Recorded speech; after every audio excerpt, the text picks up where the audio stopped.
Today, what I want to go into is deviating a little bit from what I normally go into in terms of evidence, things like that, because I think we're beyond the point of, is this real? Especially, you guys are at ECETI Ranch and seeing the crafts yourself. So that's great. You got nightly sky watches happening there, as well as a lot of other things as well. So what I want to start out with is going into what we're going through right now, which is an Operation Liberation. And outlining this talk today is what's going on and what you can do about it, playing your part in what's going on at the moment, because we're really seeing the veils get thin, a lot of the stuff coming to the surface of what we need to purge individually and as a collective as well. Now, with that said, the topics today, now there's about 300 slides that I'm going to sort of try and power through in this short amount of time. Actually, the slides go up to about 1400, but I've sort of just condensed it at the moment. But the topics we'll be covering is the illusionary reality that we're in, ETs and the masters, artificial intelligence, how the dimensions work, ancient civilizations, coming times, the mind's eye, our abilities, ascension, and the rainbow body, the rainbow light body. So with that said, to start off with, here I've got a picture here, and this is basically outlining what we can perceive. Now, we don't see solely with our eyes. What's actually happening is that our eyes are picking up the visible light spectrum, and we don't even perceive 0.005% of physical matter. So if you look on that chart there, at the top area there where all the grey, you can see X-rays, UV, infrared, but that little rainbow area in the middle is all we can perceive with the human eyes. So we can't even see 1%, and our brain is basically decoding what our eyes are picking up. Now, funny enough, same thing happens with the pineal gland, unless we're in an unbounded state of consciousness. So it's like how we see our dreams. How do we see our dreams? It's through the pineal gland. Now, I want to talk about the archons, the jinn, same sort of thing here, because what we're going through is a breakdown of what I'm about to expose here, and many others have as well, especially David Icke. So the archons from a Gnostic perception, or jinn from Islam point of view. And through my contacts, which I'll just slightly cover a little bit of that in a moment, a lot of this has been revealed to me, but as the lower light, which is what we could term as the archon network. So many cultures describe the same thing when we're talking about these types of entities. Now, Gnosticism is a collection of ancient religious ideas, systems which originate in the 1st century AD among early Christians and Jewish sects. These various groups emphasize personal spiritual knowledge over orthodox teachings, traditions, and ecclesiastical authority as well. So this is just a brief outline when we look at Gnosticism, and that's just a brief write-up from Wikipedia, not that we can believe everything from Wikipedia anyway, but let's look at it from the Gnostic point of view when we're talking about the archons, as I understand it from David Icke. Now, I've got a lot of my own knowledge, but I found this recently, and I found this to be very informing, to say the least, because in 1945 in Egypt, a sealed jar with Gnostic writings from maybe around 400 AD, known as the Nag Hammadi text, was found. These texts describe archons, Greek word for ruler, as non-human beings that have created a fake reality, a virtual reality, to enslave humanity. It writes about the archons being non-human and an expression of consciousness that is unbalanced, that they take form in the human world as reptilians or as serpent beings, or that of an unborn baby with grey skin and dark eyes. Does it sound familiar? And this is a lot of the artwork I've got done recently by one of my friends, Mehdi, who's got Bear Studios. So this is just sort of a depiction of some of the entities that I talk about. Now, in the middle here, I don't have a serpent being represented here, but what I would say from my knowledge and understanding and recollection and contacts that I have as well, is that what's at the head of this dark force is what I would deem as the fallen Elohim. Now, when we leave God, we go out and express and experience everything possible within source. And our God self, our highest expression, is the Elohim. And there is different variations of Elohim. This is a version, the Archon network. Again, they were once the Elohim. They leave source. They go and experience the many different realms. And what we have here is a situation where when leaving source, they wanted to stay outside of the blueprint of source and therefore created an artificial intelligence.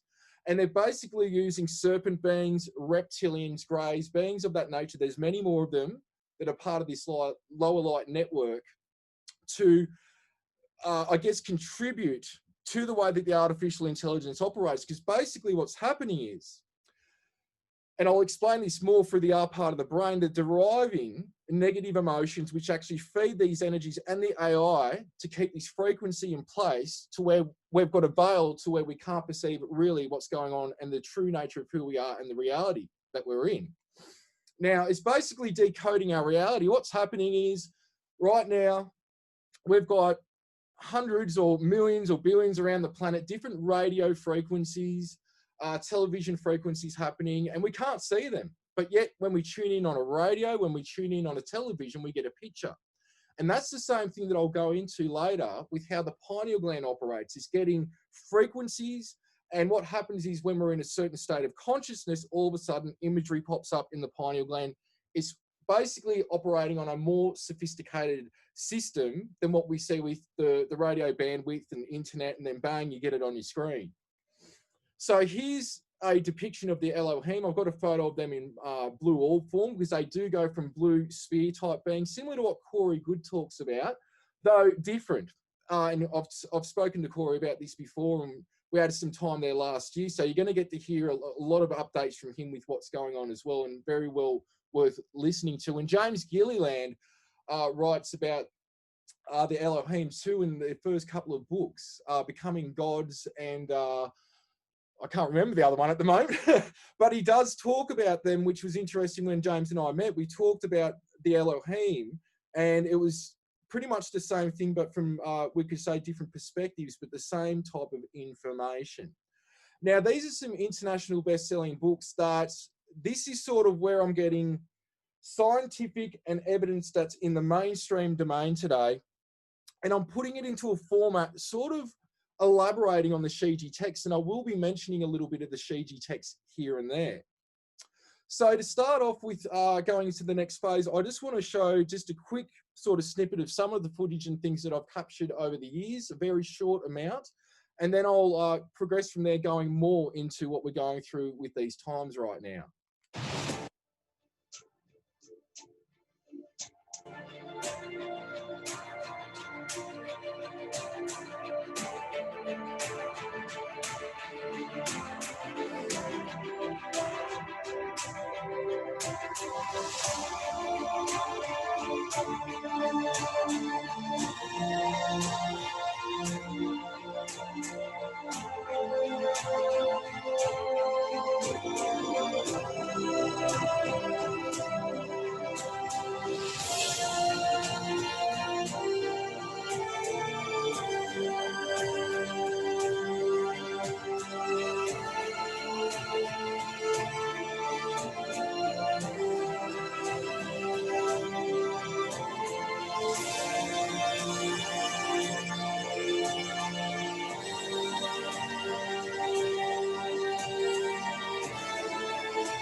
Okay, so moving on, I've had a lot of evidence documented and we could say sussed out by Jason Gleaves from the ex-UK Air Force and aerospace.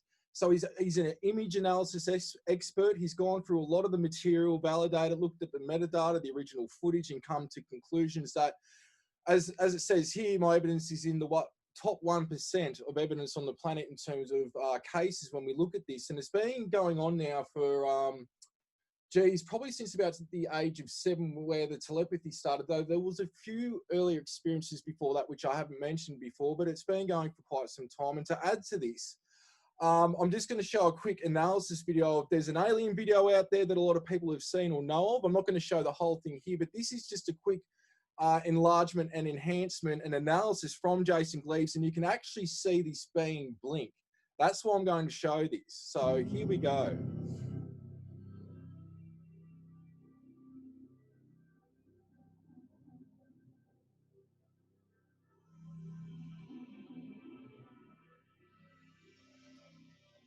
So you can't see the best, it just popped out. It's going to pop out again in a sec. Here we go. Might be a bit fuzzy on that end. I hope the connection's all right. But here we go. Look at this now. You can actually get a bit better of a view. On the right-hand side, you can see it blink, duck away. And it pops out again, and you can see it blink. There we go. Back out. So this was on Japanese TV. Again, it's been analysed. It's been on a few other things as well as the Cosmic Secret. And John Vivanco is a good friend of mine. We've done a lot of work together. We've had some crazy experiences even when he was here in Australia. But him and his team have also remote viewed the evidence and come to similar conclusions with what I've said about the experiences. But they've shed a lot more light on some things as well. So it's pretty cool to get, you know, somebody external with the team when they're doing it, basically blindfold looking at evidence. So lots of witnesses today. Even in my own place, I've had around 300 people experience things, but thousands of people around the world. From when I've done Skywatch to CE5 events and things of that nature, especially at ECETI, it gets crazy there. We have a balls, as you guys know yourself there. So the ET reality is real. So we're going to move on from this now, and where from here, we're going to go into dimensions, because I just want to sort of articulate my understanding of how dimensions operate and work. Now, string theory is a big thing at the moment, but with that said, from Wikipedia again, in part of the article, it talks about in bosonic string theory, space-time is 26-dimensional, while in superstring theory, it is 10-dimensional, and in M theory, it is 11-dimensional. So there is right now again, this is them theorizing. We have to remember with a lot of science and physics that a lot of it's still theoretical. It's not set in concrete, but we're going to use this as a little bit of a template to get a bit of an understanding happening on how, through changing our feelings, our emotions, and going sort of into a state of what we could say a daydream type state, we can tap into these frequencies that can pop up on the pineal gland. Again, getting frequencies, we transmute it, which is the pineal gland doing that, and we can experience these other dimensions from within. So Michio Kaku, I'm just going to show this little sort of thing here where he's talking about string theory. Exciting for me because what I do for a living is string theory. That's my day job. I get paid by the city of New York to work on string theory. Yes. And you see, string theory is a multiverse theory. So people say, first of all, what is string theory? Yes. String theory simply says that all the particles we see in nature, the electron, the proton, the quarks, what have you, are nothing but vibrations on a musical string, on a tiny, tiny little string. So if you can imagine even like a guitar, playing a string, imagine that as one dimension that you're vibrating on. But what happens if you change from that and you went to another string? You experience another reality. Now, Michael Lee Hill, who's an experiencer, you might know him from UFO Hunters. He's also a famous musician, guitarist, awesome lead guitarist. Now, we've talked before, and years ago when I had my show, the Peter Maxwell Slattery show, it was really cool looking into what Michael was talking about, because he had an experience from what I remember where he was saying that if this is all real, what's going on, I want a crop circle. The next day there was a crop circle, and there was some type of communication that led him to play a guitar note in 4/3/2. And so what happens was he got the scientist at Simoscope to image his guitar A note tuned to 4/3/2. And this was the result of what they got. Look at that. Isn't that absolutely beautiful and amazing? This is the geometric pattern. And I'll show sort of a different scale on how they do this measurement in a moment. But if you look here, almost the middle of the screen, you can actually see zeros and ones. There is information that is naturally being brought out from the frequencies when you can capture and image the sound frequencies. Here we go as an example as well. On the left, we've got 432 hertz, and on the right, we've got 440. Now, look how much more beautiful and the structure of geometry is with the 432. Now, today, a lot of our music's done in 440, but look at 432, and a lot of people, including myself, are saying we should be doing it in 432 because it's got a harmony to it, where the other one doesn't. There's a lot of clutter and stuff going on. And here's a real NASA photo of 432 hertz water. I believe this image is taken in infrared. And this is Richard C. Hoagland, what he had to say about Michael Lee Hill's 432. So Michael Lee Hill's 432 hertz base numerical values, which turn out to be the same key numbers marking the Earth's 25,920 year precessional cycle, and thus the same key numbers crucial to the cycle activation of the hyperdimensional physics on Earth. So I hope I'm doing all right. I'm dyslexic. I got better over the years. But yeah, anyway. Now, what I want to add to what Richard C. Hoagland's talked about, and I actually heard this from Richard C. Hoagland on an Art Bell show many years ago, I believe, with John Lear. Actually, it was George Norrie hosting this on the Coast to Coast. And a couple of trippy things to add to this, right? So what we've got is the moon around the Earth. Now, what happens is if the moon wasn't the distance from the Earth that it is, and if both of those devices, and I will call them devices for this at the moment, weren't this distance away from the sun, we wouldn't have life here in the way that we've got it.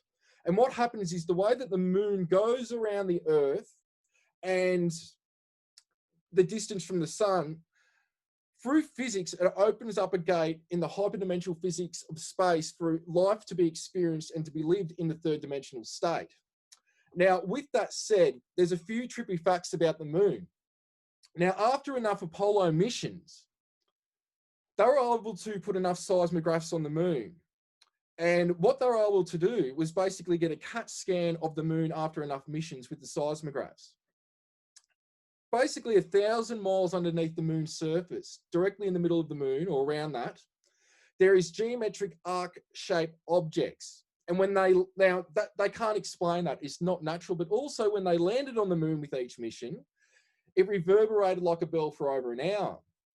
Now, this is NASA's own data, the facts that I'm telling you, but what's the clincher with this is that when they try to do core samples, like when they go down to Antarctica and they're drilling, or they're basically hammering down, getting core samples, and they can look at layers of ice. In this case with the moon, they had trouble getting a core sample, but when they did, underneath the moon's surface, they found that the moon had been exposed to a different sun/star. So the only logical conclusion is that the moon was brought from elsewhere and placed exactly where it was. Otherwise, there would pretty much just be microbacterial life on the surface. There'd be 700-mile-an-hour winds. There would be no tide, seasons, things of that nature. So things are really set up here on a bigger scale than what most can perceive at this time. Now, back to what Michael Lee Hill was saying.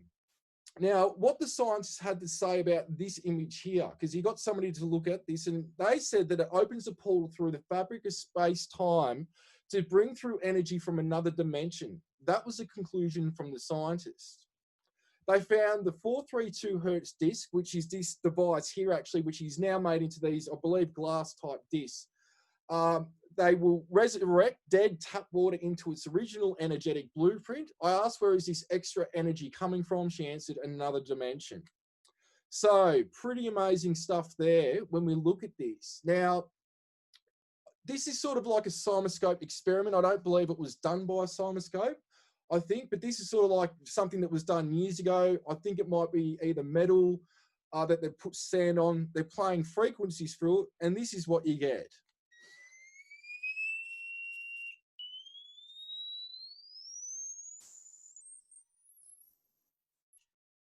And now you can't hear it, but it's still happening. So imagine what's happening at very high frequencies with us experiencing this reality, other dimensions around us that we can't see. So we're seeing basically the fabric in the physical form of the 432 hertz when we're looking at this. So if we could look at other dimensions, the blueprint of what you're vibrating and resonating with, you would see something like this. So it's basically like this, the room that you're in now, everything's vibrating from a blueprint like this. Now, so geometry changes with the change in vibration. And this explains the geometric light realms and dimensions and interplanes of dimensions. So what I mean by this is that a lot of my experiences now surpass ETs a lot of the time. And it's come to show me that ETs wouldn't even be 5% of what's out there. Even today, when we're talking about, they estimate now 2 trillion galaxies are out there. So it's gone from a few 100 billion galaxies to 2 trillion estimated. Each one's got maybe 200 to 400 billion stars within that suns, which have their own planets. So there is many unimaginable amount of ET races out there. But once you start going to the other dimensions, what happens is you'll have planets and stars that exist up to a certain place, and then you start to go into these different realms where there is no planets and there is no stars, up to including the geometric light realms, which is basically like the geometry you just saw before from Michael Lee Hill, but it's like fractal living geometry. And when you get into these rainbow geometric light realms, it's basically the angelic kingdom as well. It's on the peripheral of source.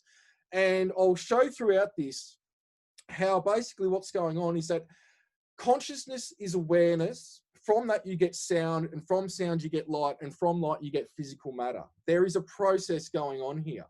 And that's what I was just talking about there. So here with Stanford University, they're actually coming to conclusions now that sound gives birth to light on a scientific basis.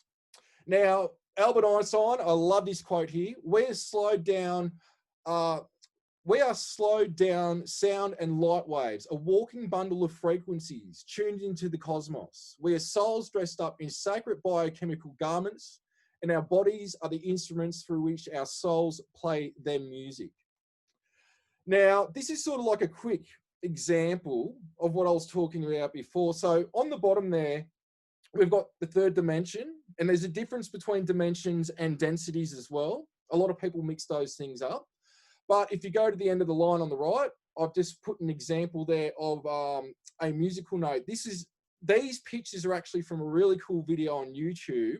The beauty of 12 piano notes made visible by simoscope. So they're going through playing the piano notes, and you get this beautiful geometry. So as an example, on the third dimension, you've got a blueprint frequency that would be something equivalent to what you would see there in terms of geometry. I'm just sort of giving an example here. When you skip out of that, you go into an interplane, which is in between each dimension. So you're in your dimension, you go up, you go into an interplane, and basically you can sort of navigate through consciousness which dimensional place you'll pop out. If you want to go to fourth, you raise your frequency, you experience that. It's got a different geometric blueprint, and so on and so on. But to get a little bit more elaborate, within each dimension is different frequencies. So there would be like a low and high third dimension or fourth dimension or fifth dimension. So there can be beings that are in the third dimension that we don't even see, but they're vibrating at the lower spectrum of it or the higher. It gets very complicated, but all frequencies emanate from the one consciousness that encompasses all consciousness, which is from source. So all is fractal, like what you see with the kaleidoscope, like I was saying. Now, for those that don't know what fractalism is, this is just to give you a bit of an example.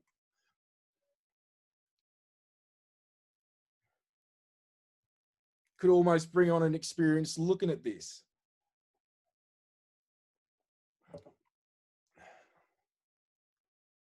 So some of you may even see this in your mind's eye. I see this type of stuff a lot before I pop into a realm.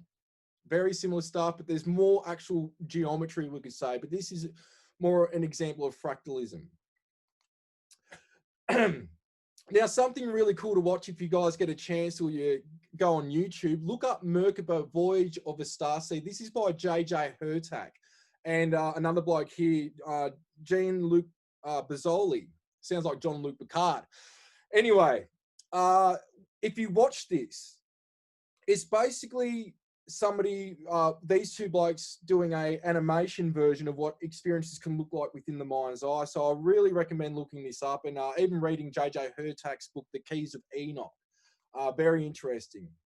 Now, also thoughts create other realities and parallel dimensions. So you could make a decision not to do something right now, but in effect, what's happening is on a different frequency, the consciousness is creating a realm, as crazy as it sounds, to where you go down that path. So this is where we really need to be careful of our thoughts, what we say and what we do, because it does have a roll-on effect on a very huge scale. Now, when we look at densities, now this is from the Law of One website. Density, according to Ra, there are 7 densities in our octave of experience, and we're currently inhabiting the 3rd. Now, densities too have more to do with what we could say is the levels of consciousness. Dimensions are dimensional realms, meaning they've got dimension, height, width, breadth, and time, or their own type of time. And they do say a lot of the time, even with my own experiences, where she's saying pretty much we're the only ones confined to time in the way that we operate. And so density, we look at the dictionary here, the degree of compactness of a substance, a measure of the amount of information on a storage medium. So AI, part of the control system, how it operates. All right. So from the Shiji material, when you drive on your roads and when you walk the paths across the world, they link up to everything and their energy goes into the obelisks you see around your populace in plain sight. The tops of towers, skyscrapers, churches, and the food courts in your malls and shopping centers, all are doing the same thing. They're taking human emotional energy and sending it into the atmosphere to feed the artificial intelligence. Now, there is 2 networks. We could say with the ancient pyramids and a lot of these ancient sites, and the Elohim have even shown me crystalline type ethereal pyramids that operate with stargates, certain types of technologies to where you can even walk into some of these pyramids and places and actually go into a room and bilocate, or even use it as a dimensional doorway to go to another place and pop out at another pyramid or place like that as well. But I understood what Shiji was saying for years, but then I caught up with this bloke, Michael Tellinger, at the ranch one day. Now, what happened was the first time I met up with him was in Melbourne here in Australia a few years ago, and I connected the dots when watching a presentation that he was doing when I was in Melbourne at the time. And I nearly fell off my chair because it explained so much of what Shiji was talking about, but these are some things from his work that he's done. Look at this. We've got a pyramid, and I think macro processors, circuitry boards, things like that. Now look at what's going on here, the mimicking. Are these pyramids and ancient sites actually built in specific designs to be operating, doing something more than what most can perceive? Look at this. Pretty crazy. This.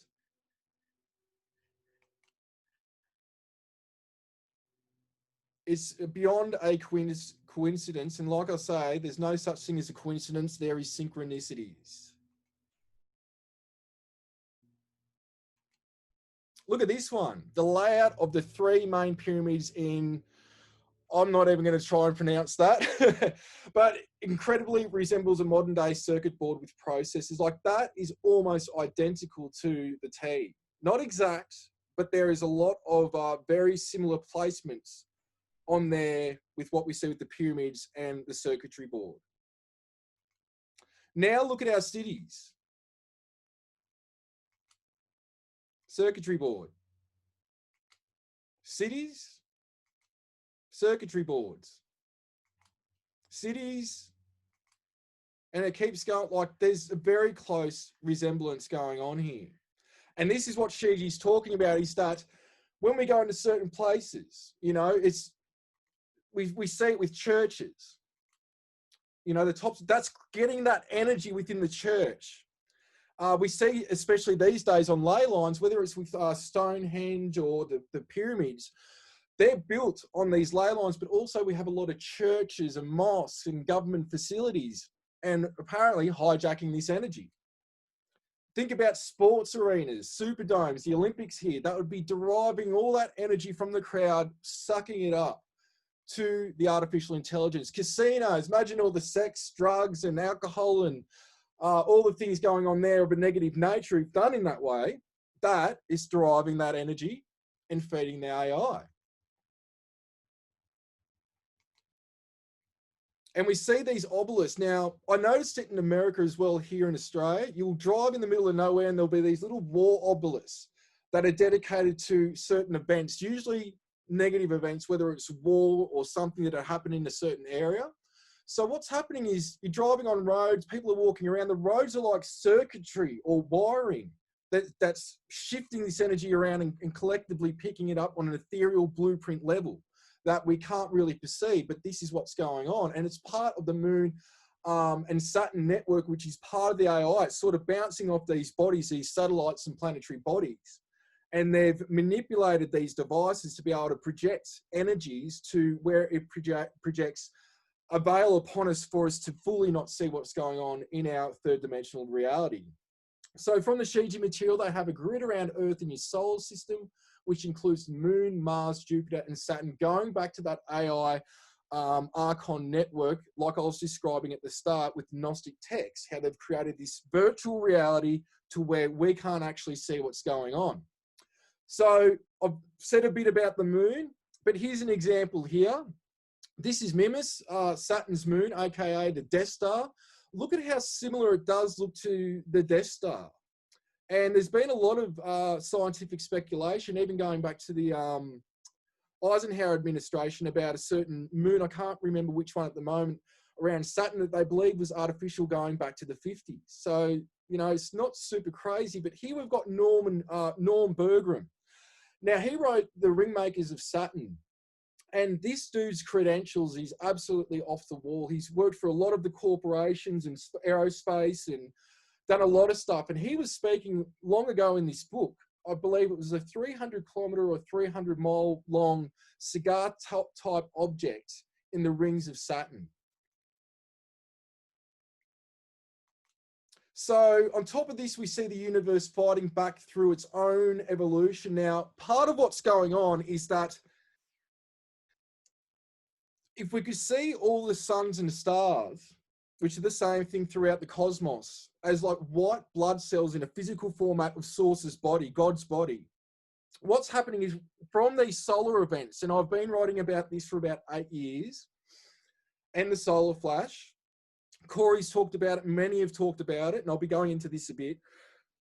What's happening is when these white blood cells, meaning the suns and stars, pardon me, we have this energetic shift frequency happening, it's basically going to knock out the AI. It's like the body's defense mechanism when it's got a virus, if we could put it that way. And in this case, the AI is the virus, and what's going to happen with the solar flashes will knock this out. But also, we are also the antivirus against this virus, coming down the planes and dimensions to incarnate, to help uplift the civilizations that we're incarnating into.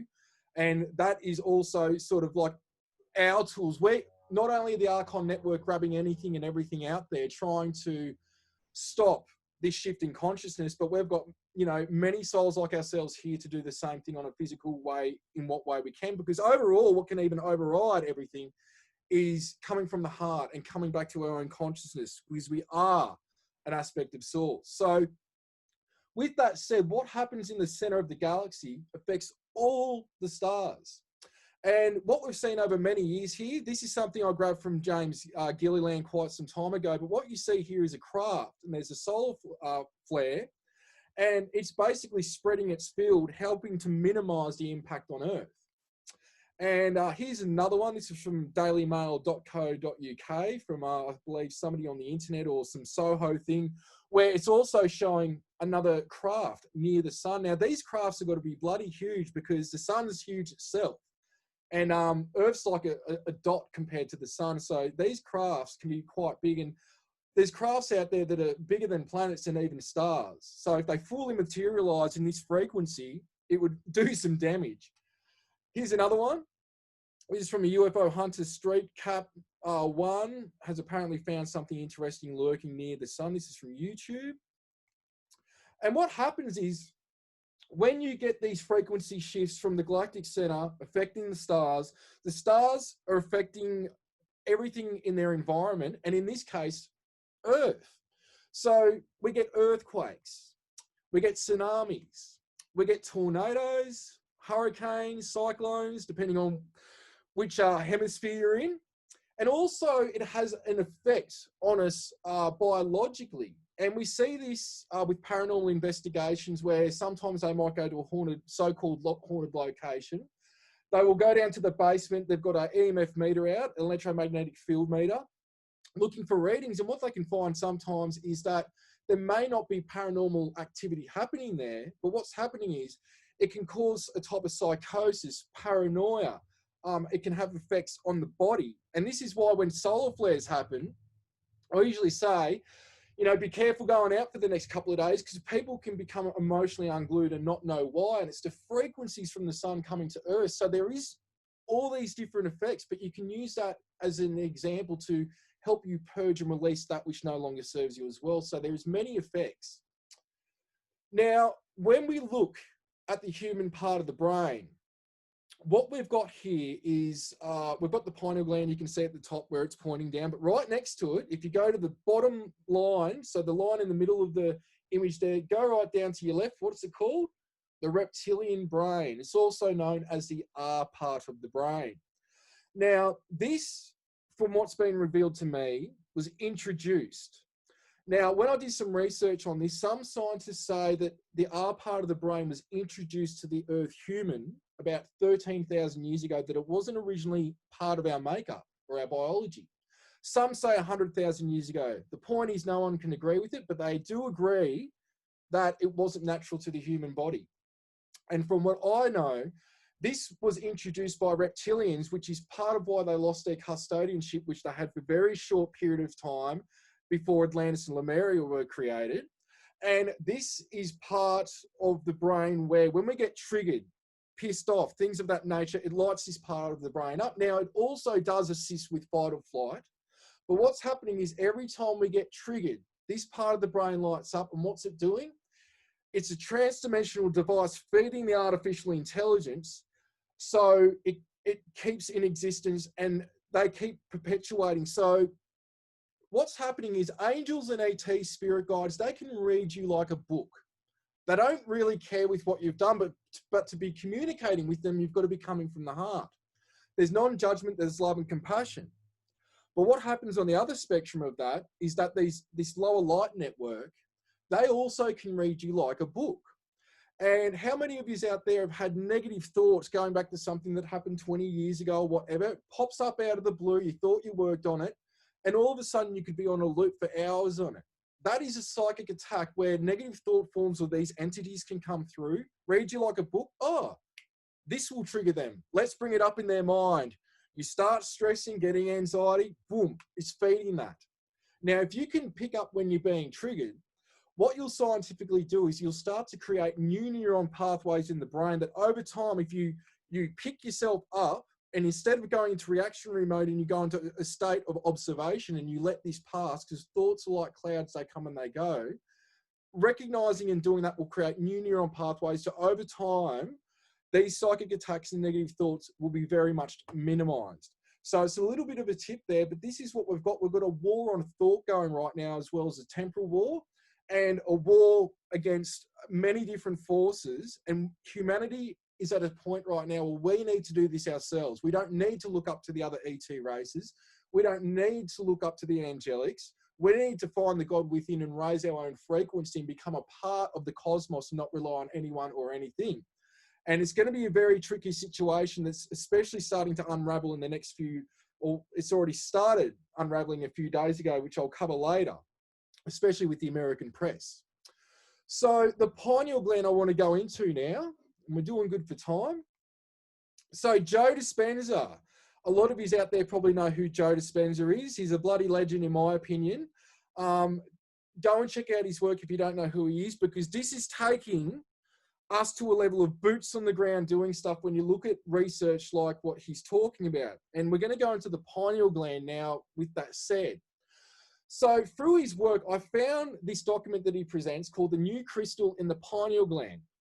Now, in the document, they actually go into how in the pineal gland, which you can see the pineal gland on the right, top right there, it's pointing down to it. It's a little tiny thing. It's actually made up of calcite type crystals. Calcite crystals. Now, this is pretty cool. Rhombus shape in nature, they believe. So that's what's in your pineal gland. And I believe that there's sort of like water around it, and then it's made up on the peripheral of it with the same material that the cones and rods in our eyes are made up of as well. So what Joe talks about is when you compress the calcite crystals, meaning a compression happening with the crystals, you get a piezoelectric effect. And piezoelectric means to push or squeeze. So he's talking about squeezing here, and this is what they talk about in the document. Now, the calcite crystals generate electricity when stress is applied, which creates an electromagnetic field. In other words, it's transmuting that energy from one form into another, thus creating an electrical charge. So how do we create this stress? Well, Joe goes into talking about how the central nervous system is like electrical wiring in the body computer. Now, inside the body computer is cerebral spinal fluid. It helps with buoyancy, helps with trauma. It has many functions, and it also helps with conductivity in the wiring of the body computer. When breathing out, going to a next phase, because I'm sort of setting the scene here from what he's talking about. Now, naturally, when we breathe in and out, the sutures of the skull, basically the crevices, where when you're born, you see the skull sort of grow in these sections. Those sort of creases, we could say, the sutures, they open and close very slightly, as well as the sacrum, which is at the bottom, sort of that they are the root chakra area. Now, that of course they're separate, but it's just natural that when you're breathing, they open and close slightly. Now, when you breathe in and out, it causes the cerebral spinal fluid to drain down the spine due to gravity. And when you breathe out, it creates a wave going up the spine against gravity. Now, if you could charge one molecule of that cerebral fluid, it travels up into the brain and back down within 12 hours. Basically, we can flush our brains twice a day.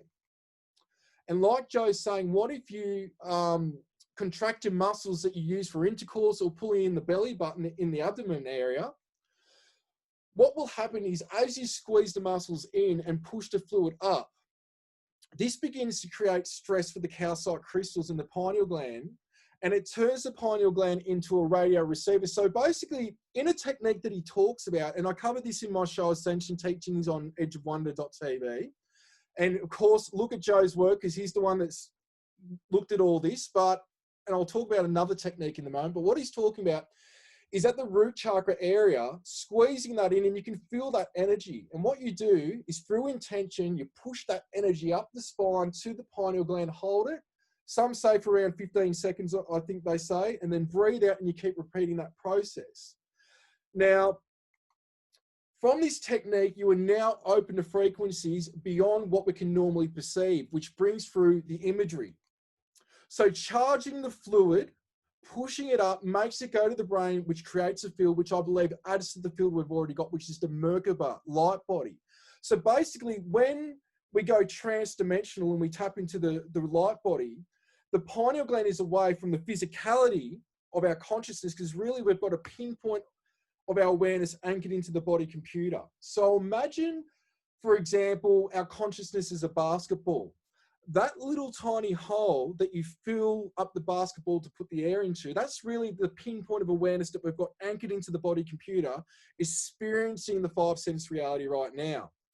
And so what I believe is through this technique, what he's talking about in other techniques, when you activate the pineal gland in that way, you're actually turning it on, you're tapping into the light body is receiving the frequencies, and from that, it's reversing back to where the frequencies go through the light body to the pineal gland, and you experience other realities. So this affects the brain going into a gamma brainwave state, creating a super consciousness and awareness state. This also creates, like I said, a transmitter receiver with images, feelings, and in effect, bringing you to a trans-dimensional state, tapping you into the quantum field of all that is. This also activates the sympathetic nervous system, in effect creating an external electromagnetic field like I was talking about. And this is how, similar as an analogy, how a TV gets a frequency and transmutes it into an imagery on the screen. To add to this, the posterior pituitary gland produces oxytocin. And what happens, this makes you feel good, it makes you feel great, and it opens you up. Next, what happens is the melatonin that we naturally produce, it creates benzodiazepine, which shuts down survival and analyzing in the neocortex, and this stuff gets turned into DMT. So there's a process through that breathing up technique, stopping at the pineal gland, holding it, breathing out, clenching it down again, going up. This is the effects that there is a series of chain reactions that's happening. And this is how the DMT eventually gets produced. So the posterior pituitary gland, I can't even say it properly today, creates another thing during this called vasopressin, where the cells of the body hold more water and create more light and cohesion, basically giving one a biological upgrade, thus making the pineal gland a trans-dimensional device like a TV/radio transmitter receiver. Now, to add to this, think about another way that you could compress those calcite crystals. Now, we see a lot of the ancients, whether it's the Native Americans chanting, the Native Australians, the original people, dancing, creating vibration.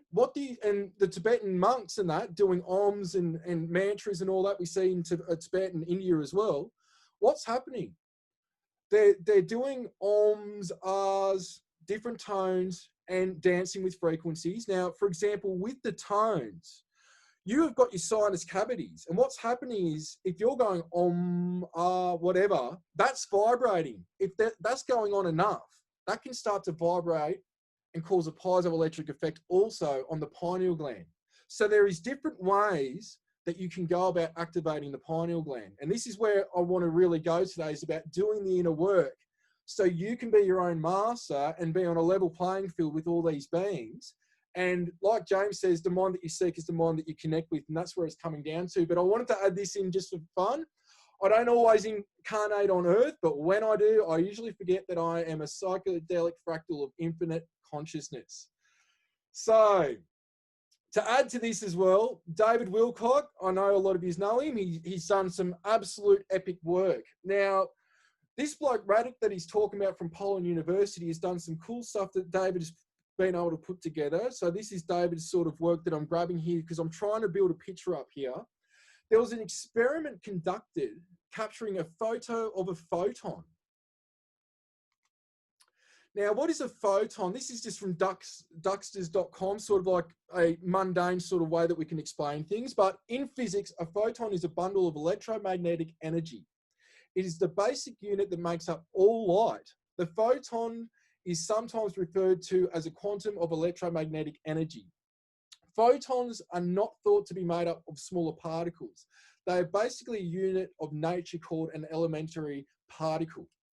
Now, when the photon is captured on a camera, if you look at it beyond a 2D perspective, you start to actually see that there's a Merkaba component to it. So here we got it. I believe these are different spectrums. That's the original, pardon me, photo on the left of the photon. They've inverted it to bring out something different there on the right, I believe, or it could even be a fluid type or thermal imagery of the same image of a photon. But if you go from looking at it in a two-dimensional state and into a three-dimensional state, you get a Merkaba. And this is where we've got the holographic fractal universe, where everything is a part of the whole, meaning on the most minuscule level of this reality, really there is nothing, but that nothingness, the smallest aspect of it, is replicated billion trillion times, creating this reality that we're experiencing. And this is what everything's made up of. And this is where we're connecting into that light through the Merkaba light body. It's just the Merkaba is a conglomerate of what we could say photons at the same time. And this is an example of a being in its light body that you're seeing this sort of flashing effect that goes on with this. And I filmed this a few years ago. This is an Andromedan light beam. So that goes for minutes and minutes, but it's just a quick example. Now, lots is coming to light about our ancient past when we start looking at all this as well, going, all right, it seems that a lot of this, if we look in ancient texts, has been getting talked about and looked at for a very long time. So to start off with, now, the Lyrians came to Earth originally about 20 plus million years ago from the Shiji information, and some of it from recall as well, though 500,000 years ago is when they stayed for some time. Though there were visitations to Earth going back 2.5 plus billion years ago, which eventually I'm going to bring out the material on that stuff going back a very long time. But there needs to be sort of stages of this set for the human mind to be able to comprehend it in a fathomable way. So from the Shiji material, many civilizations grew and fell time and time again. Then about 380,000 years ago, the reptilians arrived on Earth. And about 230,000 years ago, a group of Pleiadians came across what the civilizations of their ancestors here and started monitoring what was going on. It was known by those in the councils that the reptilians were manipulating the humans on Earth with assistance from the artificial intelligence. At one time, there was an agreement that allowed the reptilians to be here and get along with the humans. When the manipulation was understood, a ship with a collective of beings came here to visit and confront the situation, which had been agreed upon by the councils and the reptilians. It was a setup. Now, what happened was there was a biological craft that came here. It was shot. As it came into Earth's atmosphere, it split up into two sections. Part of it landed near Gosford in Australia, and the other part landed in the Czech Republic area, which physical remnants, I know some of you guys would have there. They're saying that it's meteorite. They're saying that it's older than what it actually is. It's actually part of a Pleiadian craft, and that's why a lot of people have a connection to Moldavite. Now, signs of ancient civilizations. Here we've got this in Turkey. Look at the technology just going back a very long time. They say it's a space for about 20,000 people could be in this place in Turkey. And this is stuff that we really couldn't even replicate today.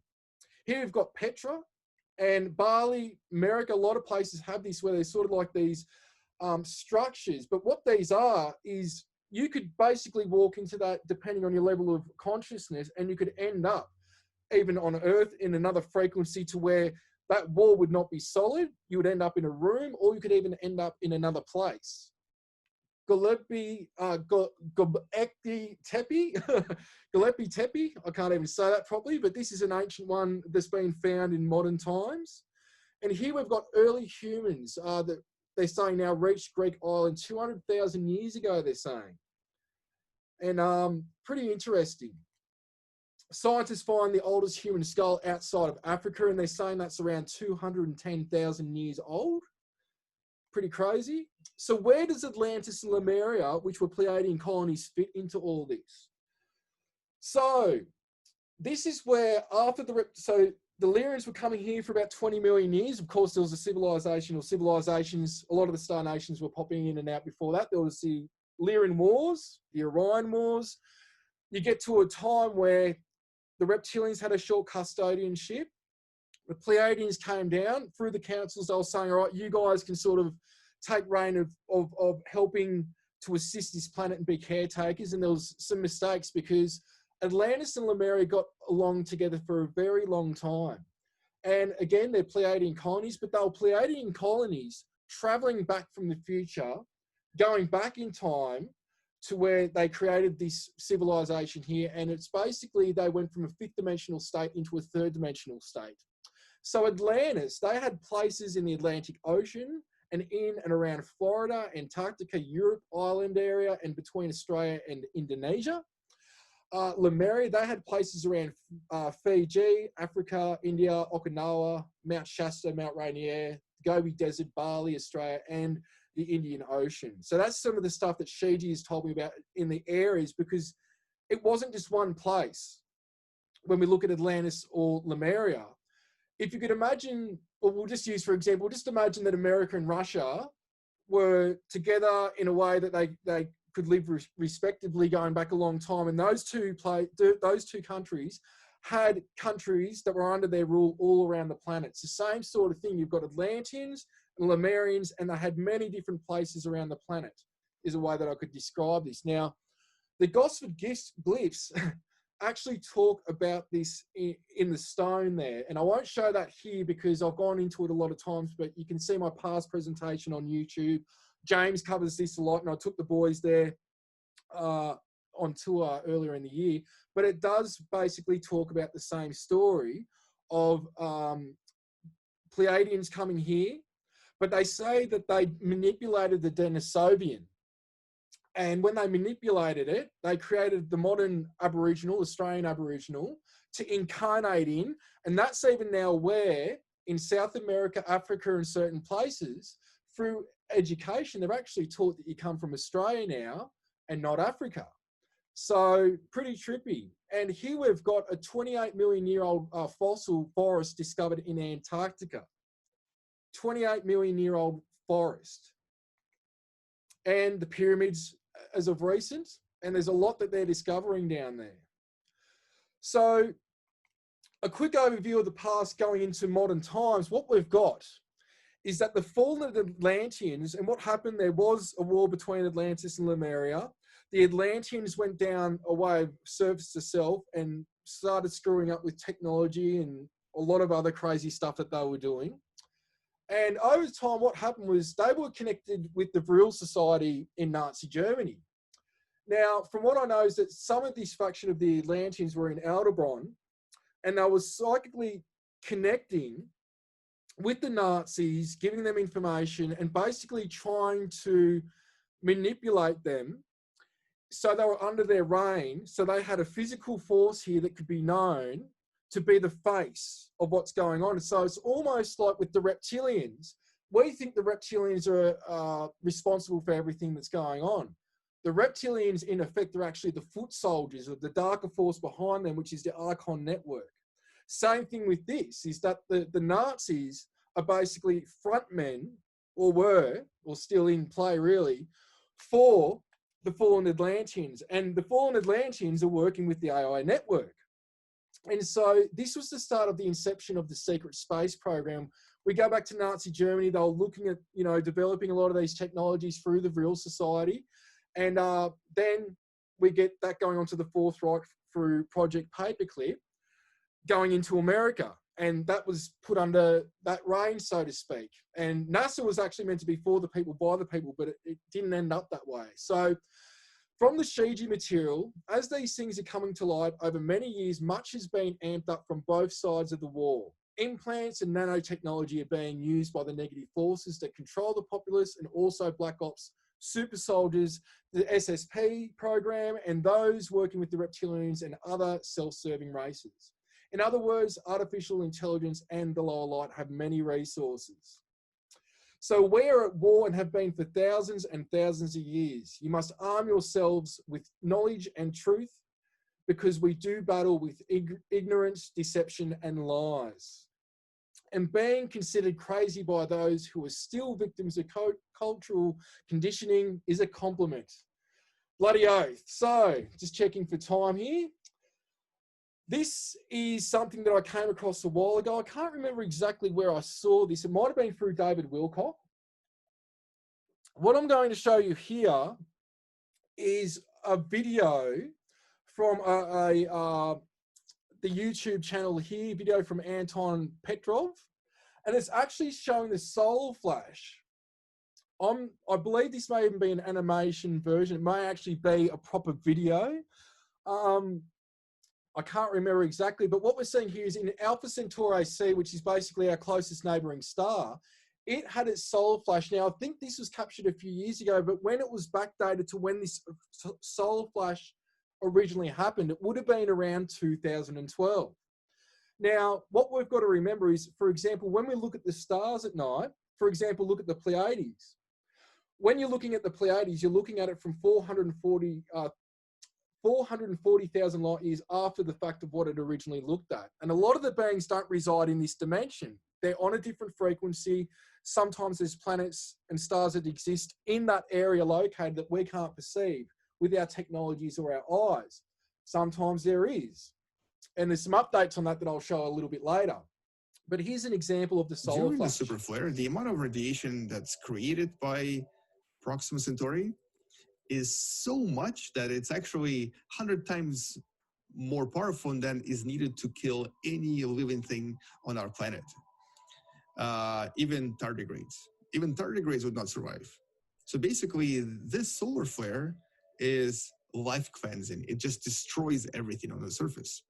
This really kind of puts a dent on the theory of life, unless it's underneath the surface or unless it lives in the dark patches of the dark side of Proxima Centauri b. There's very likely no life here whatsoever. Now, I've been talking about this stuff for about 8 years. You've got Corey talking about it. James has talked about, you know, the sun doing all this sort of stuff as well. Many, not just us guys, but many people are. But now we're actually seeing scientific evidence that there is these type of events that happen and that this is happening in a wave and that we're pretty much next. But it isn't the end of life. It is part of the ascension process that is bigger than what we can fathom on a human third-dimensional state. So really interesting was probably a bit over a year ago, Corey Good sent me just this link here. And I nearly fell off my bloody seat again when I saw it, just like when I saw the Michael Tellinger stuff. So on Joe Rogan, you got Robert Scooch here that's very famous for working on the Egyptian pyramids and bringing certain things to light about that. He's old school dude, been doing this for many years, great work. And he talks about this Dr. Peratt. Now, Dr. Peratt has demonstrated that ancient petroglyphs, rock art found all over the world, are indicative of exceptional plasma formations in the ancient skies as recorded by ancient peoples. So think of the northern and southern lights, but much more intense, forming stick figures in the sky. He and his colleagues have documented examples from 130 countries. So what they're saying is, on the right here, in the middle of the screen, sort of what you've got is an example of a petroglyph.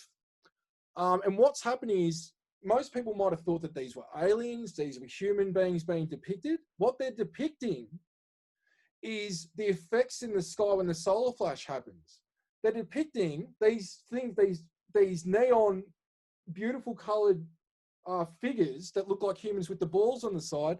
This is just a byproduct of what happens in our atmosphere. So look at this. Armenia, Arizona, Italy, it goes on and on, all around the world. And I talk about this in Operation Starseed, the solar events, that what's happening is I'm going to be re-releasing this book later in this year. Originally, it was just called Operation Starseed, but this version, the second edition, is coming out called Operation Starseed, A Temporal War. And I've put a lot more together from what the ERC, the Elohim Representative Council, have showed me through experiences, and especially one of the original meetings that I had with them, to where what they were showing me was that in the future, there was a solar event or solar events to where a lot of people had died on the surface, and some people on the surface were picked up by beings from Pleiades and Orion and other places, but predominantly the Pleiades and Orions, and took them back to their place, and they evolved spiritually, where the rest went into the earth, eventually got manipulated and turned into some of these grey races. Now, there's so many different types of grey extraterrestrials. And what's happened was they were manipulated by other types of greys that are partly bio drones or droids from, we could say, I don't even like to say Black Ops because it's beyond Black Ops. But what happened eventually was there was a split. Some of these beings went to Zeta Reticuli. Some of them put outposts throughout our solar system and beyond. And all of them, whether they are in Orion or the Pleiades, the positive ones that evolved, or whether it's the greys, there is a temporal thing going on to where they're trying to come back and rectify these events happening. And it's a lot more elaborate than that, so I'm not covering everything because this would take a whole presentation within itself. So these beings are trying to come back and rectify it. And when I was in communication with the Elohim, I said, well, how's this going to play? And they said, well, since 2012, all the timelines have come together. So we've got a little bit of all these timelines coming together, which is might be responsible for the Mandela effect. Not going into another timeline, but there's skips in one timeline of everything coming together. And they said, well, it doesn't happen, but it still happens. And I said, well, how the hell is it happening and it still doesn't, especially if all the timelines come together? And they said, you're thinking linear, you're not thinking multidimensional mind. And I didn't have much of a reply for that. But that's sort of the basis of what Operation Starseed is going into, as well as how we've all had many experiences in many different realms and star nations, and the most evolved have come back at this time, incarnated on the earth to help the overall collective upraise their consciousness, in effect raising humanity up to one, where they can be above the AI and no longer be affected, or two, help, I guess, wipe out the AI on another perspective if the consciousness can't be risen. Because the disclosure effect can take, I've been saying for a few years now, and I think a few others, that this could take 40, 50 years to sort of roll out, but it could be instantaneously overnight if we all join together. And we may see a rollout that I'll go into later of how that may happen. Now, the possibilities of what's ahead for us. So we've got the pandemic going on right now, and there's been the bubonic plague, or however that's pronounced, coming up in certain parts of the world. And I think there may even be another pandemic in the works, unfortunately.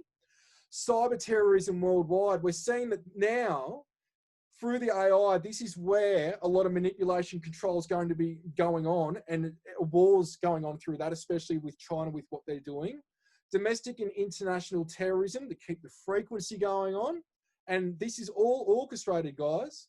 Space wars and a threat from outer space. Now, with that said, the Space Force, what my intel was before it was revealed, and I actually spoke about this publicly, that Trump, from what Shiji said to me, would be coming out with something like the Space Force because he found out about it.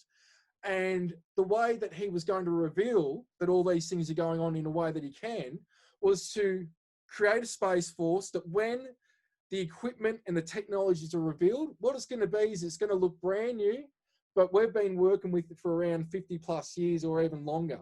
So it may even seem like it's all brand new, but it's not going to be.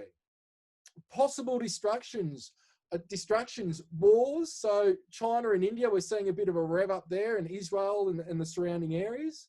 North Korea, America is always involved with all this because the eyes on America, and this is where everyone's trying to, I guess, say, take you guys for a ride, but that's not happening. And there is a lot that America is in the limelight with this. So everything is having an offshoot effect of what's going on in America. And I love America. I'd live there in a heartbeat if I could, because it's my second home. But they are going to be involved with all of this. And Europe, UK, and the Asias, there is possible conflict that is going to be diversions for other things that are going on, as well as what I've been talking about for many years, possible race and civil wars in the US. And we've seen glimpses of that, unfortunately. And this stuff, I don't want it all to happen or any of it to happen, but these are the coming times that many of us have been speaking about for a very long time.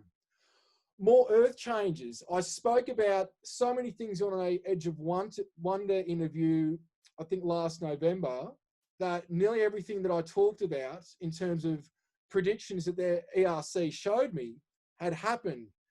Volcanoes, certain events, where I said, when I said, and it's not that I'm right or I'm gloating here, but it shows that the information that I'm getting, it does unravel, but there is always cases where things are diverted through, we could say, the forces that are behind what's going on to try and change the game plan, so to speak. So earthquakes, floods, fires, tsunamis, cyclones and hurricanes, along with the spikes in the Schumann resonance and solar activity, all caused by the galactic center.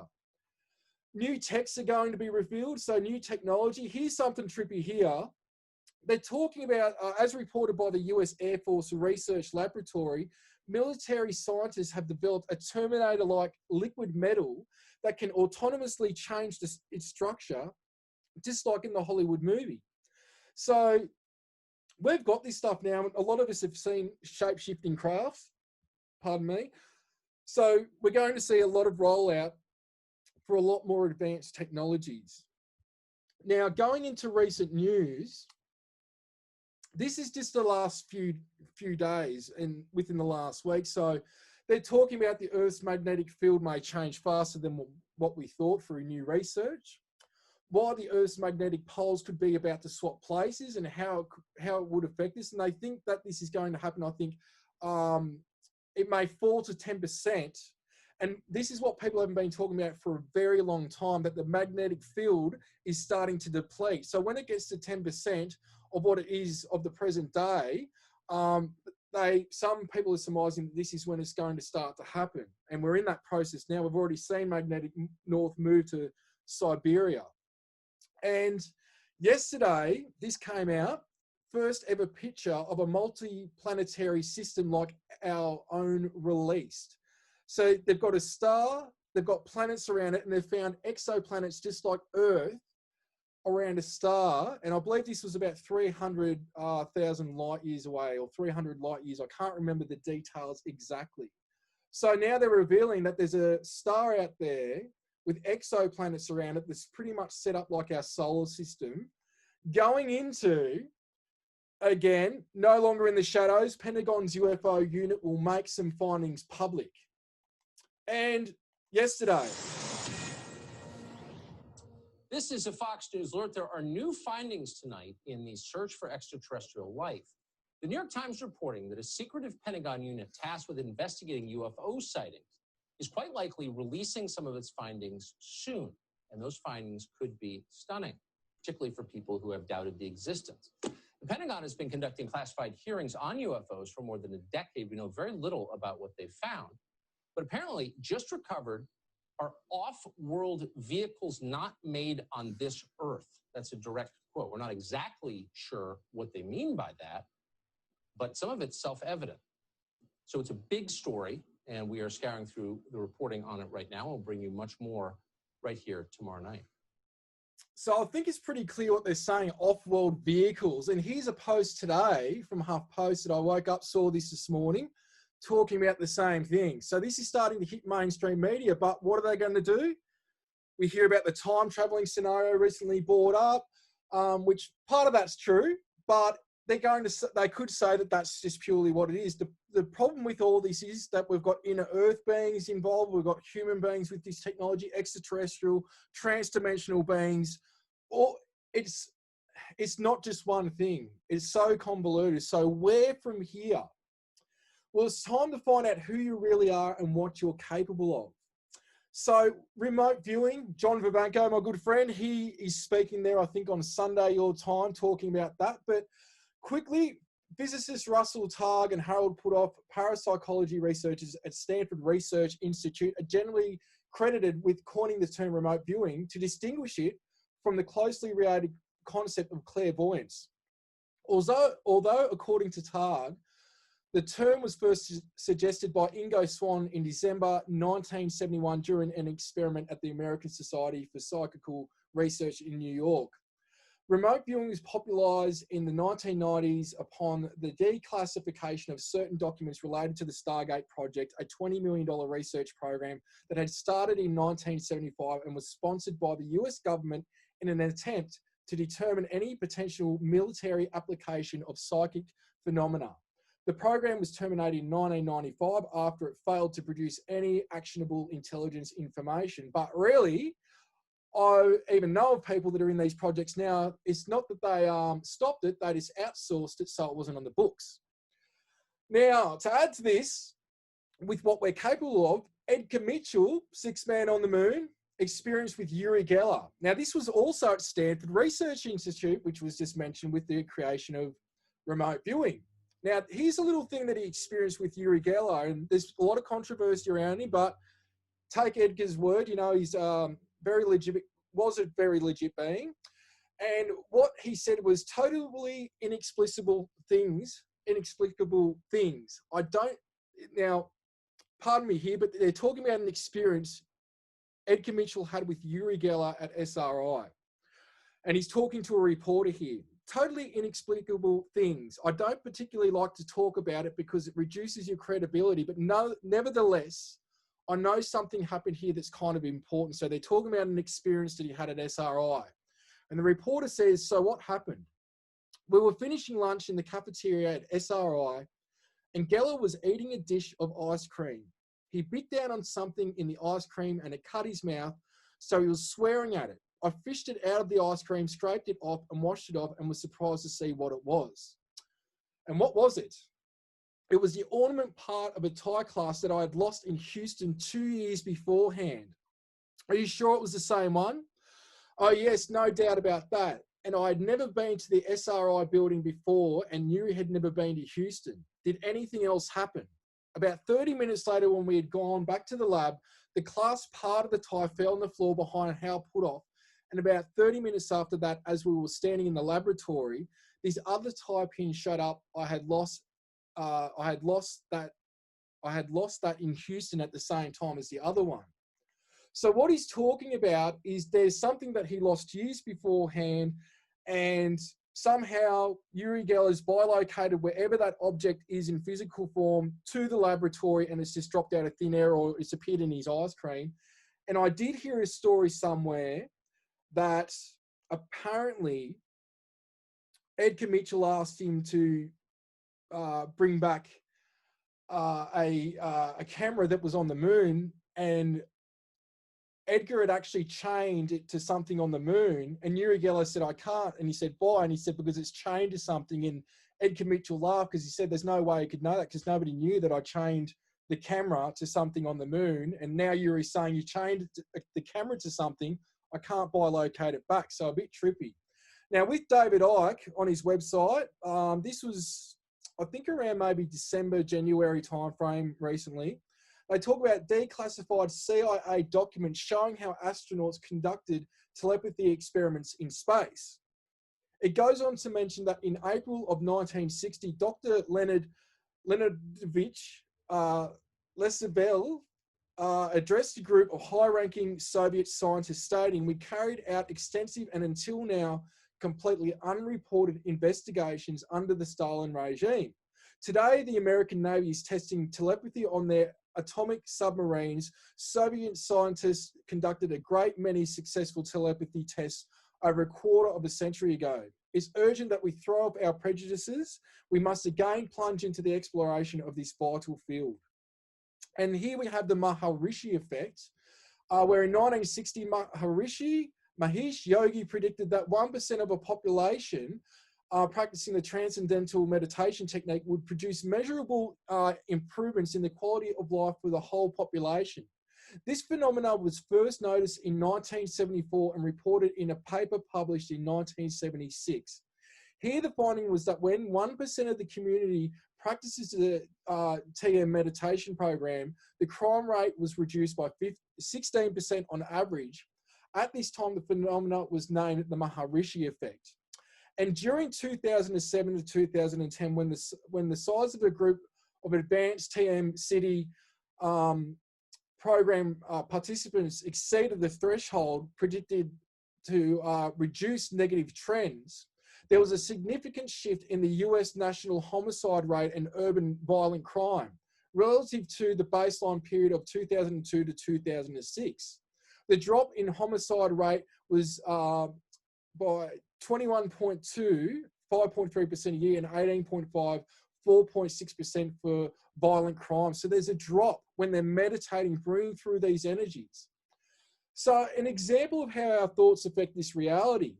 Well, we see with Dr. Emoto's work, when you're using tension with water crystals, they make beautiful geometry if it's coming from something like thank you, love and appreciation, molecule before prayer, and then look at the one after, and look at the one in the middle, you make me sick.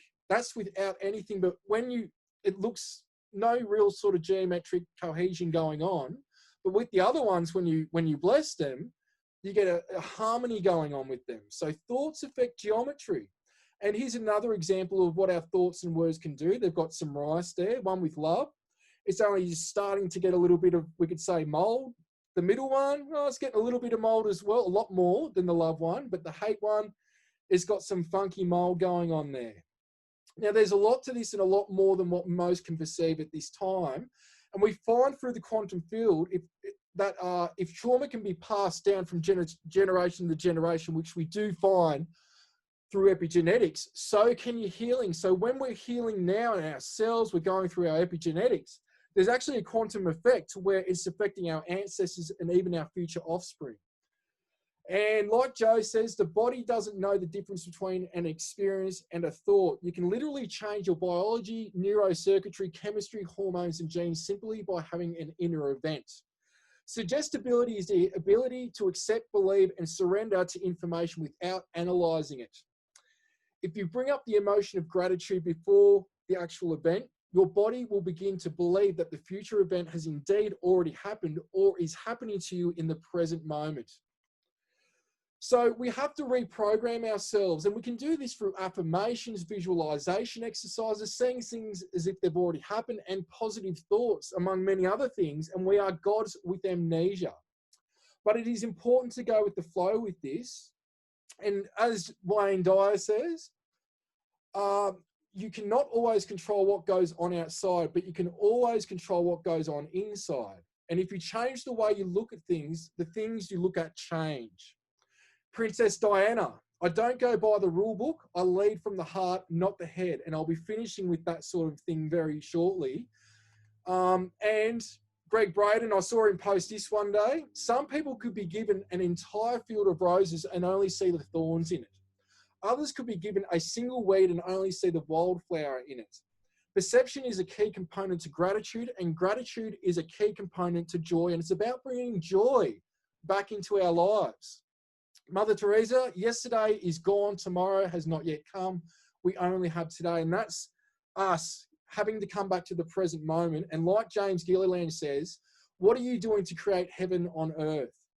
Think about that. Now, going into this, I'm going to finish up soon with the rainbow light body thing. So I'm sort of being very quick because I'm trying to put a lot of things here, but the pearl in the sky. So in the translated word of Buddha, ancient contacts with the sky people it's written about. In Tibet, in the translated word of Buddha, completed in 1411, tells of flying pearls in the sky and of transparent spheres carrying gods to visit man. Tibetan kings came from the stars. And what am I filming? Here's an example. I'm filming my camera here while the camera is filming in the sky.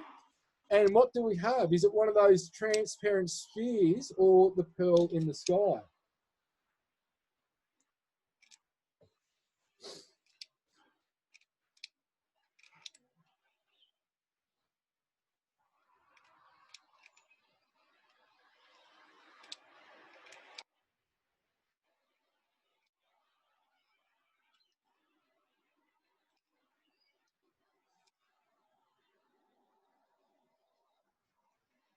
And that's on a tripod as well. Well, I hate using tripods sometimes because it still does shake a lot when you ride up on it, but that's on a tripod. But just an example of these flying pearls in the sky, which what's actually happening is this is the beings in their Merkaba in their own field. And sometimes it becomes more physical, which is like a liquid light, protecting them from outside environments.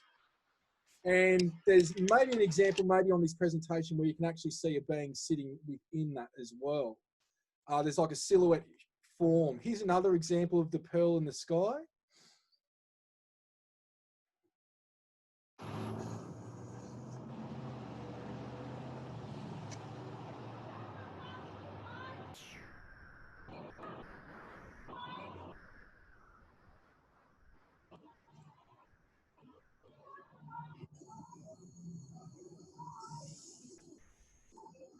And James got to experience that with me in Australia when he was with me for 3 months.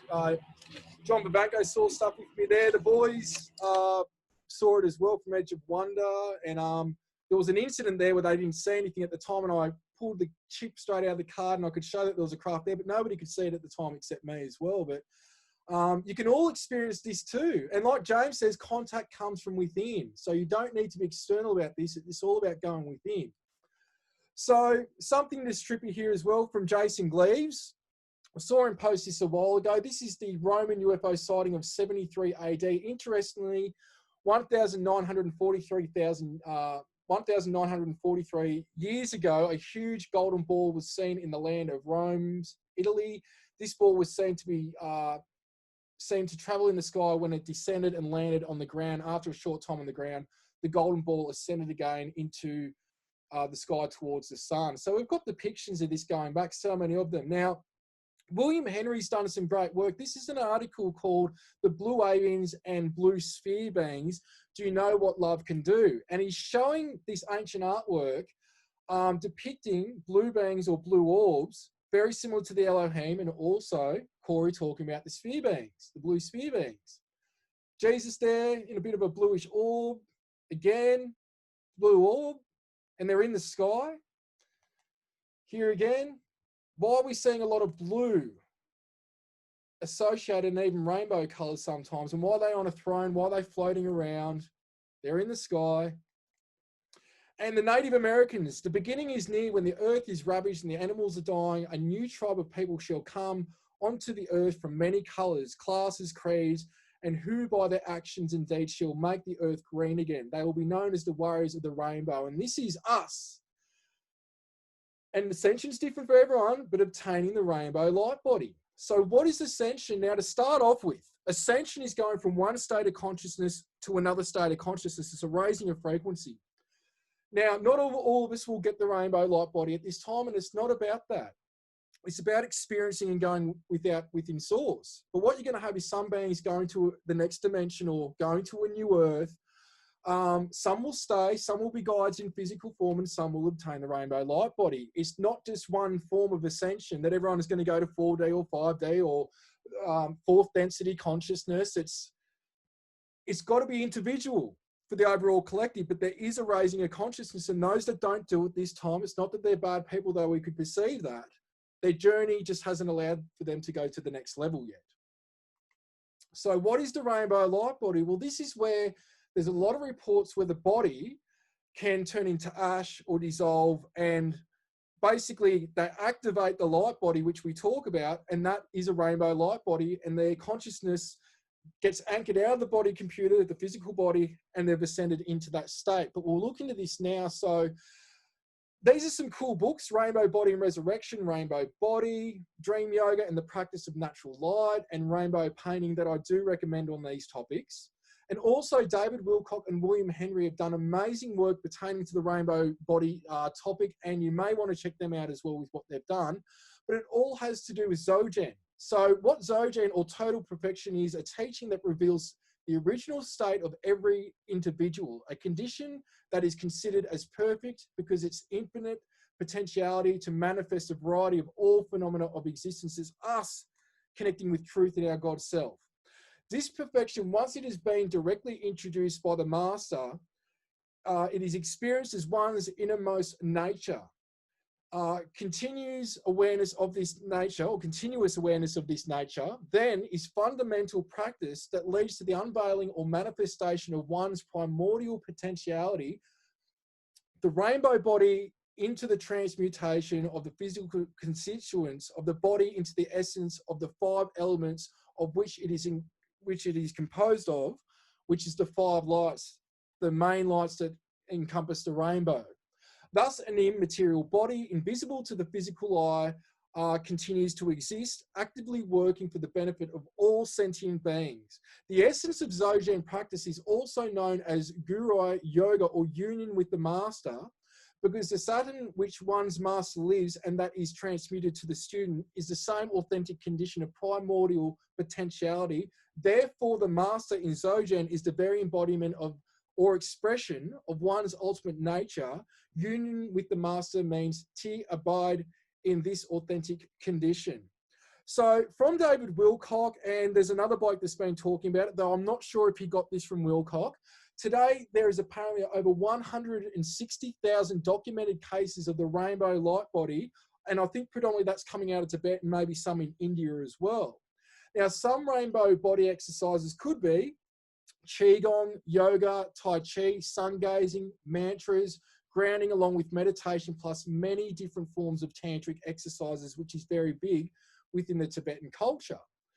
Now, in this book, it is basically written by Tulku that being in a blissful state always is not the way to attain the rainbow light body. You could end up in a fake realm. So sometimes that frustration and drive could be a drive for it, but we also hear from people like Wilcock and others that one of the keys for some of them is having pure loving thoughts for 13 years, which is bloody hard, but it's said. So strong emotion can be a trigger for Zogen, and at times the drive you have, you can go into nirvana pertaining to the information from the book Rainbow Painting. So possibly being in the moment and or reflecting on the past can be a trigger to go into an advanced state of consciousness. It is also said the universe only exists if having karma, and that it keeps you in the physical universe. One stop you can reconnect with awareness, cosmic mind, pertaining to information from the book Rainbow Painting by Tulku. Tibetan practices. So they do a lot of cave retreats. Even these days, myself, I spend about 3 to 4 hours a day blindfolded with even earplugs in, and all I do is lay down, meditate, and I just go into a state of first observing sensations, and then I pretty much just go out of it into nirvana, but I'm conscious in the body computer the whole time. So they also do a symbol meditation, which I've been working with as well, and types of prayers, mantras, and tantric practices. So mainly, these are the practices. Now, Namkhai Norbu, who was a Tibetan Zogen master, he brought a lot of this to the Western world. And he talks about one of these practices, the practice of natural light, in this epic book called Dream Yoga, which I highly recommend. Now, Trechko, awareness that the universe is a mirror, is a practice and said to be the quickest way to achieve Rigpa, the original awakened mind state. And advanced meditation practices, cutting cords, is involved. So something you can even do yourself is visualizing people or situations in your life that don't serve you or bring you down, send them love and thanks, and visualize cutting them off or the cord attached to them with a hand or a sword or light, whatever. That's one big thing with the Tibetan cultures that they do, thus taking you to a state of visualization and contemplation, bringing one to a state of universal consciousness. And like I've said, part of this is seeing your karma and getting rid of anything obstructing you seeing the truth, and forgive and let go. Then the illusion dissolves, taking you to a samadhi state, thus bringing you to the next state of self-realization of being all that is, not observing it, but actually reconnecting with it and being it. So you know that you're a part of all that is, but when you become one with it, that's when you're starting to obtain this, shifting to universal awareness, taking on the rainbow body. Now, what they do with this, one technique with the dream yoga, is going to bed at night, breathing and falling asleep, seeing this symbol here, which is the A symbol, which stands for Ah, which is what it's representative of, visualizing that in the mind's eye, seeing it illuminated, and just falling asleep with an awareness of it. Now, what it said is when you fall asleep with the awareness of it, the trick is when you wake up in a dream state is being aware that you're in a dream, and then go with the flow to start off with, but then over time start to move in direction, start to pick up things, start to actually try to control it because you're in the dream state. But a lot of the time stuff can come up that needs to be purged and released, which is part of that practice as well. And then from what I remember, it's coming back to a state where the first thing in the morning when you wake up, visualizing this symbol even for a short period of time, and maybe jotting down, they don't say this, but pardon me, I recommend jotting down anything that happened in that dream state for just recollection, because there could be messages in it. So it comes down to self-mastery. Now, abilities on the way to attain the rainbow body, aka Ascension, being able to fly, bilocate, teleport, manifest objects, and even manifest other living beings, things in the sky, astral travel, psychic abilities, move objects with the mind, telekinesis, just to mention a few. Examples of a few rainbow body cases. Well, we've got Padmasambhava, who's sort of known as like the second Buddha. And there's stories about him coming down, apparently from the sky in an lotus or an egg, and that he was an extraterrestrial. And it's also said that he may have been in India for 1,000 years before going to Tibet. He was in front of many people when turning into light, attaining the rainbow body, and eventually all 25 of his disciples attained the rainbow body too. And here's a depiction of that as well. Now, manipulating matter. So for example here, footprints in rock is what apparently he did in Nepal.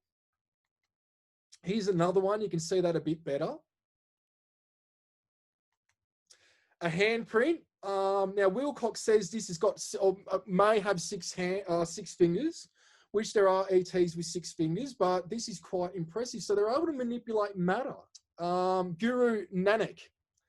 So Guru Nanak, this is a handprint of his in stone as well.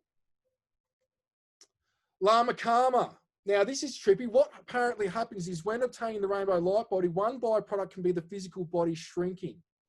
So look at this. Look at what Lama Karma did to himself. He attained the rainbow body in November 2013, went from 5'9", 175 centimeters to 2 weeks later, he shrunk to 20 centimeters, which is about that. He also had the ability to leave footprints in stone. Lama Achuk could manifest objects and images, statues, mandalas. He could project this in front of him or in front of him, could go underwater for days, could leave footprints and handprints in stone, was highly psychic and tapped into the present, future, and past. And here's apparently a image, projecting apparently an image of a being, could be in the rainbow light body in this lotus. So this photo was an image taken, I think, of him meditating, or he's been able to project that. Some think it was a projection onto the camera as well. And 1998, we've got the rainbow body attainment by Kempo Ho. And in this case, this is from Wiki. I grabbed this because I knew of this case and I presented it in a pretty good way, that Kempo Ho attained the rainbow body on a hillside above Lamarap in September 1998. Apart from reports in the regional press, this was the subject of an article, The Rainbow Body, in Institute of Noetic Sciences Review 59. It was also mentioned by Matthew T. Capstein in The Presence of Light, Divine Radiance, and Religious Experience. Recently, on August 29, 1998, a dome Kamek in Azi Rong in Tibet, Kempo Ho, 80 years of age, attained physical dissolution one day at noon, lying in bed without having suffered any recent illnesses, while in the posture of a sleeping lion, which is like a type of posture that they sleep in, I think blocking the right nostril while laying down on the right-hand side for men, opposite side for women, and reciting his 6-syllable mantra. So he was going through a mantra. He obtained Buddha in the primordial basics matrix of alpha purity, his heart of clear light, reality, perfect, perfected beyond the intellect. As his body dissolved into light, his wrinkles vanished. He was 80 years old. He seemed like an 8-year-old child with a beautiful complexion.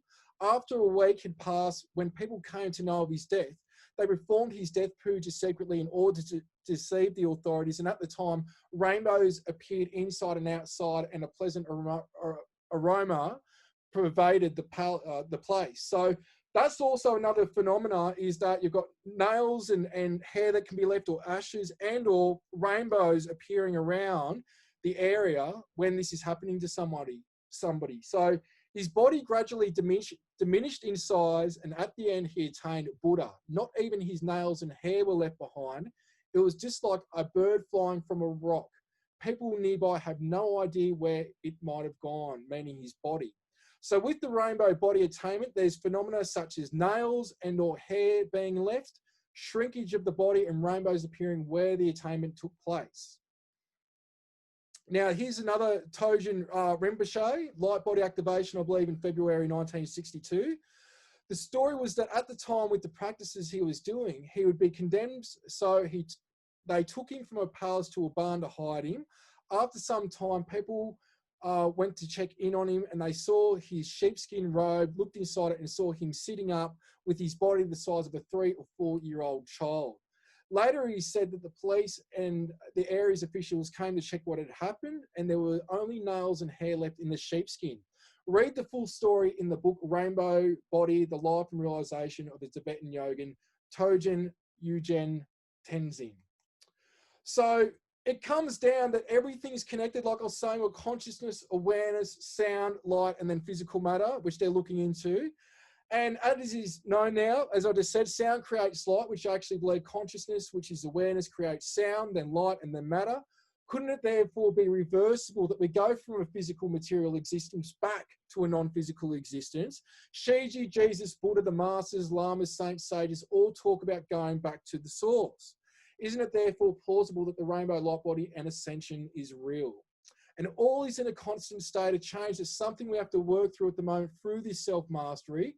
And with this shift, you go where you're meant to. So just keep doing the inner work, go with the flow. And one thing to remember, you can't solve a problem from the same level of consciousness that created, like Albert Einstein said. And so the message, in the end, everything is up to us ultimately. And it comes down to self-mastery and discipline. It also comes down to coming from the heart. And here we see with heartmath.org, the heart is 100,000 times stronger electrically and jump to 5,000 times stronger magnetically than the brain. So this is the heart, the energy it gives off. Our thoughts and emotions are the heart's magnetic field, which energetically affects those in our environment, whether or not we are conscious of it. So, Nikola Tesla, the gift of mental power comes from God, divine being. And if we concentrate our minds on that truth, we become in tune with this great power. So true. So it's all just a dream, a story. Which story do you want to choose and feed into? A draconian controlling world in existence, or one with happiness, abundance, and love? Love is the key, and it's the darkness before the light. So let the light shine that's inside each and every single one of you. And remember that you're all amazing, powerful beings. And I just want to wrap up with thank you for watching, everyone, and much love. Thank you.